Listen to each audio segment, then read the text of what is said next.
Hello students, good morning. Hindi score with BR channel पर आपका स्वागत है। आज मैं आपके लिए लेकर आई हूँ आरोह भाग 1 के चैप्टर गद्य काव्य का चैप्टर है कबीरदास, मीरा के पद और पथिक। चलिए इसके MCQs देखते हैं। क्योंकि अब एग्ज़ाम का टाइम बहुत कम है तो थोड़ा सा फास्टली पढ़ते हैं, तीव्र अध्ययन करते हैं। तो क्वेश्चन नंबर 1 है, संत कबीर किस काव्य धारा के कवि थे? तो ऑप्शन को न पढ़ते हुए मैं सिर्फ आंसर बताऊंगी ताकि जल्दी से अपना चैप्टर कंप्लीट हो जाए। संत कबीर किस काव्य धारा के कवि थे? संत कबीर निर्गुण काव्य धारा के कवि माने जाते हैं। नेक्स्ट, कबीर के गुरु का क्या नाम था? तो कबीर के गुरु का नाम था स्वामी रामानंद। नेक्स्ट क्वेश्चन है, कबीर जी का प्रमुख ग्रंथ कौन सा है? तो कबीर जी का प्रमुख ग्रंथ है बीजक और उसकी रचनाएं हैं साखी, स्वेद और रमैनी। तो प्रमुख ग्रंथ कौन सा है? बीजक। कबीर जी किस ईश्वर के उपासक थे? कबीर निर्गुण ईश्वर के उपासक थे। नेक्स्ट है, संत कबीर के जगत को कैसा बताया है? संत कबीर ने जगत को कैसा बताया है? बोराना बताया है, पागल बताया है। क्योंकि सच करने वाले कोई मारने दौड़ता है और झूठ करने वाले पर विश्वास करता है। नेक्स्ट है, कबीर जी ने सत्य को जानने के लिए क्या आवश्यक बताया है? कबीर जी ने सत्य को जानने के लिए आत्मज्ञान को आवश्यक बताया है कि अपने आप का ज्ञान करो, उसके बाद तुम सत्य को जान जाओगे। नेक्स्ट क्वेश्चन है, कबीर जी ने किसका विरोध किया है? तो कबीर जी ने आडंबर का विरोध किया है। नेक्स्ट है, सत्य को न जानने वाले लोग कैसे बैठते हैं? तो सत्य को न जानने वाले लोग आसन पर समाधि में बैठे रहते हैं। नेक्स्ट, सच्चे मार्ग से भटककर लोग क्या गाते हैं? सच्चे मार्ग से भटककर लोग साखी और शब्द गाते हैं। नेक्स्ट है, लोग किसके नाम पर दिखावा करते हैं? लोग धर्म के नाम पर दिखावा करते हैं। घर घर मंत्र देने वाले लोगों को किसका अभिमान है? घर घर मंत्र देने वालों को ज्ञान का अभिमान है, जबकि वो खुद ही अज्ञानी हैं। माया जाल में फंसे गुरु एवं शिष्य को क्या करना पड़ेगा? माया जाल में फंसे गुरु एवं शिष्य को आखिर में पछताना पड़ेगा। कबीर ने खुदा किसे कहा है? कबीर ने ईश्वर को ही खुदा कहा है। नेक्स्ट है, कुरान शरीफ का अध्ययन कौन करते हैं? कुरान शरीफ का अध्ययन मुसलमान लोग करते हैं। दया मेहर से कबीर का क्या अभिप्राय है? दया मेहर से कबीर का अभिप्राय है दया की भावना। नेक्स्ट, धर्म के नाम पर कौन कौन आपस में लड़कर मर रहे हैं? धर्म के नाम पर कबीर के अनुसार हिंदू और मुसलमान लोग आपस में लड़कर मर रहे हैं। नेक्स्ट है, कबीर ने किसको एक माना है? कबीर ने ईश्वर को एक माना है। नेक्स्ट है, कबीर ने भांडे किसे कहा है? कबीर ने मानव शरीर को एक कुम्हार के भांडे के समान बताया है। नेक्स्ट है, कोहरा शब्द किसके लिए प्रयुक्त किया गया है? कोहरा शब्द ईश्वर के लिए प्रयुक्त किया गया है। और अगर ये पूछ लिया जाए कि कोहरा का क्या अर्थ है? कोहरा का अर्थ है कुम्हार। जिस प्रकार कुम्हार बर्तन बनाता है, उसी प्रकार ईश्वर हमारे शरीर का निर्माण करता है। कबीर ने तू ही किसके लिए प्रयुक्त किया है? कबीर ने तू ही परमात्मा के लिए प्रयुक्त किया है। नेक्स्ट है, कबीर के अनुसार किसे देखकर गर्व नहीं करना चाहिए? तो कबीर के अनुसार मोह माया को देखकर कभी भी गर्व नहीं करना चाहिए। जगत किसे देखकर आकृष्ट हो जाता है? तो जगत माया को देख करके आकृष्ट हो जाता है। कबीर के अनुसार मनुष्य निर्भय कब होता है? कबीर के अनुसार मनुष्य माया का त्याग करके निर्भय हो जाता है। क्या कहने पर जग मारने के लिए दौड़ता है? सत्य कहने पर कबीर के अनुसार यह जग मारने दौड़ता है। सबके हृदय में क्या व्याप्त रहता है? सबके हृदय में ईश्वर व्याप्त रहता है। ये तुम्हारे इस काव्य कबीरदास के पद से संबंधित प्रश्नोत्तर थे। अब देखते हैं मीरा के पदों से संबंधित प्रश्नोत्तर। मीरा किस प्रकार की भक्ति में विश्वास करती थी? तो मीरा कृष्ण भक्ति में विश्वास करती थी। नेक्स्ट है मीरा का जन्म कब हुआ था। मीरा का जन्म 1498 में हुआ था, मेड़ता सिटी में। मीरा का जन्म कहाँ हुआ था। मेड़ता सिटी के जोधपुर के कुड़की गांव में हुआ था। मेड़ता के कुड़की गांव भी कैसा आ सकता है और जोधपुर के कुड़की गांव भी। इसका जन्म कुड़की गांव में हुआ था। मीरा के पिता कौन थे। मीरा के पिता राव रतन सिंह राठौड़ थे। मीरा के पति का क्या नाम था। तो मीरा के पति का नाम था भोजराज। नेक्स्ट है मीरा ने अपने आराध्य देव की क्या पहचान बताई है। तो मीरा ने अपने आराध्य देव की पहचान बताई है कि उनके सिर पर मोर मुकुट है, यानी मेरे आराध्य देव श्री कृष्ण हैं जो अपने सिर पर मोर पंखों का मुकुट धारण करते हैं। मीरा ने क्या छोड़ दिया है। मीरा ने परिवार की लाज छोड़ दी है। नेक्स्ट है छाड़ी दई कुल की कहानी कहाँ करी हो कोई। इस पंक्ति में मीरा की कौन सी भावना प्रकट होती है। इसमें समाज के प्रति चुनौती की भावना प्रकट होती है। किसके साथ बैठ बैठकर मीरा ने लोक लाज को त्याग दिया है। तो संतों के साथ बैठ बैठकर मीरा ने लोक लाज को त्याग दिया है। मीरा ने कौन सी बेल बोई है। मीरा ने प्रेम रूपी बेल बोई है। नेक्स्ट है संतन डिग बैठी बैठी में किस अलंकार पर का प्रयोग किया गया है। बैठी बैठी में पुनरुक्ति प्रकाश अलंकार है, क्योंकि एक ही वर्ण बार बार आता है और उसकी अर्थ सेम है, तो ये पुनरुक्ति प्रकाश अलंकार कहलाएगा। मीरा ने अपनी प्रेम बेली को किससे सींचा है। मीरा ने अपनी प्रेम बेली को आंसुओं से सींचा है। और एक क्वेश्चन बनता है कि प्रेम बेली को अंडरलाइन कर दिया जाएगा और पूछ लिया जाएगा इसमें कौन सा अलंकार है। तो प्रेम बेली प्रेम रूपी बेल में रूपक अलंकार बनता है।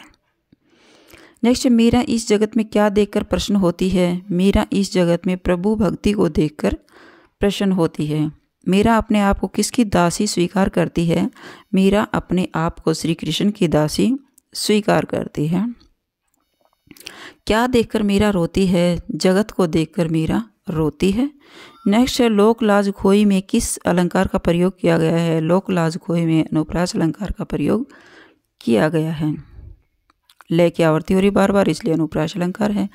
मीरा किसके सामने नाची है। मीरा श्री कृष्ण को की मूर्ति के सामने नाची है। लोग मीरा को क्या कहते हैं। लोग मीरा को बावरी कहते हैं।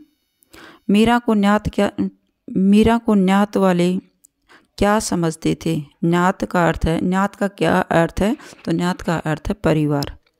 तो मीरा को अपने परिवार वाले क्या समझते थे। उसे कुल नासी समझते थे कि कुल का नाश करने वाली है मीरा। मीरा के लिए विष का प्याला किसने भेजा था। मीरा के लिए विष का प्याला उसको मारने के लिए उसके देवर ने भेजा था। राणा ने भेजा विष प्याला। तो किसने भेजा था। उसका देवर था राणा।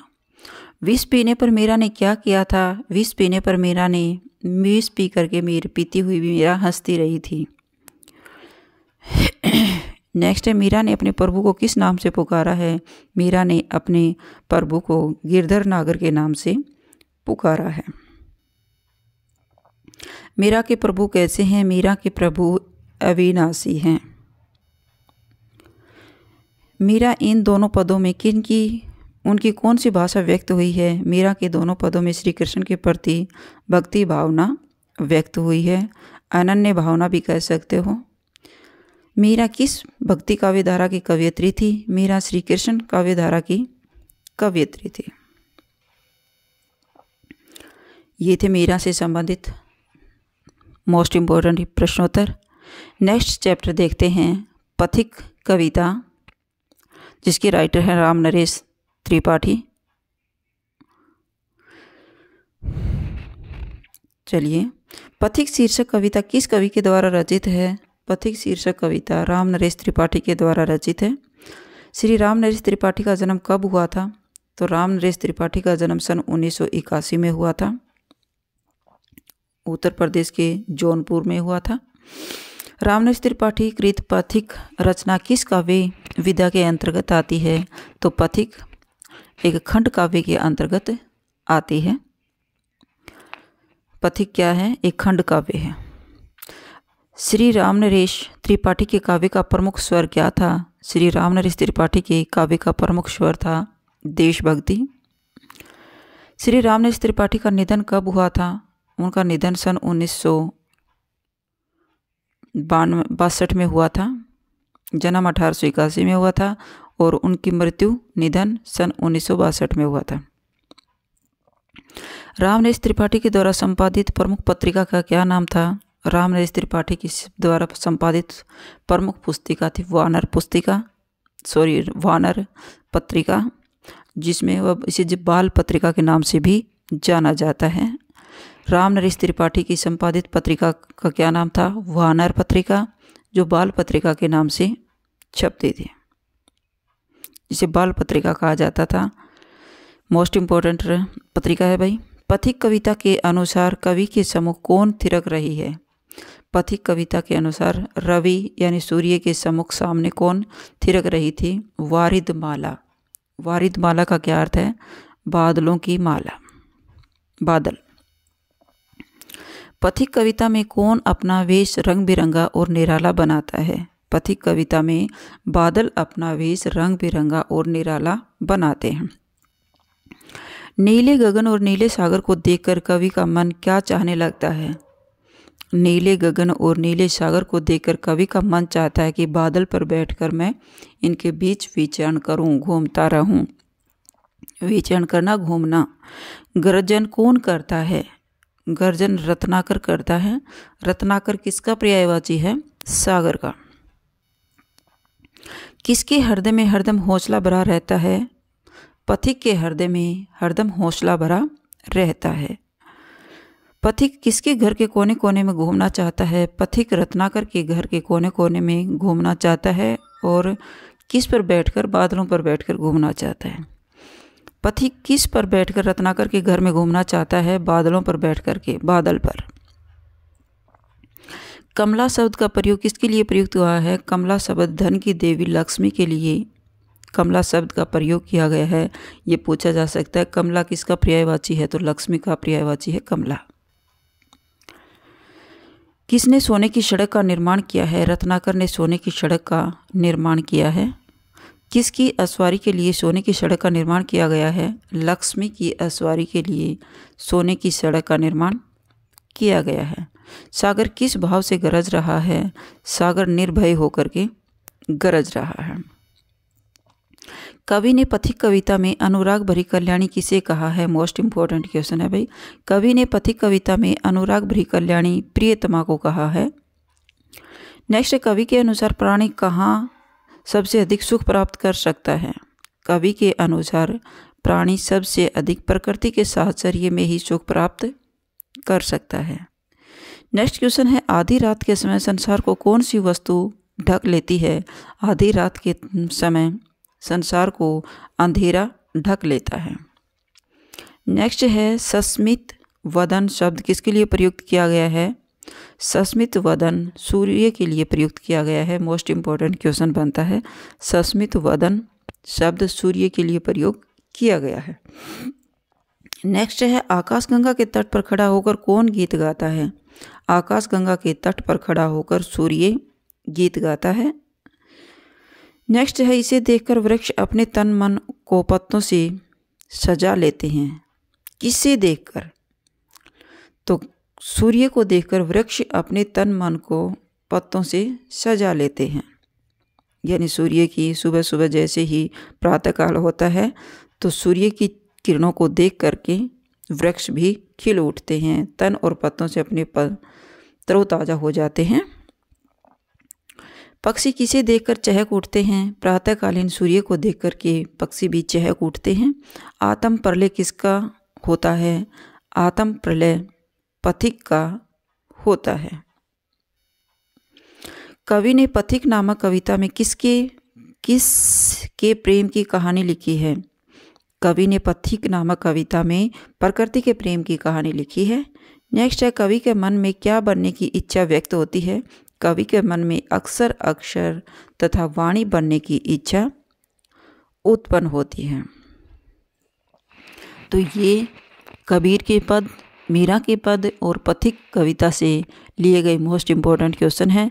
अगर आपको मेरी वीडियो अच्छी लगी हो तो प्लीज़ लाइक कीजिए, शेयर कीजिए और सब्सक्राइब करना न भूलें।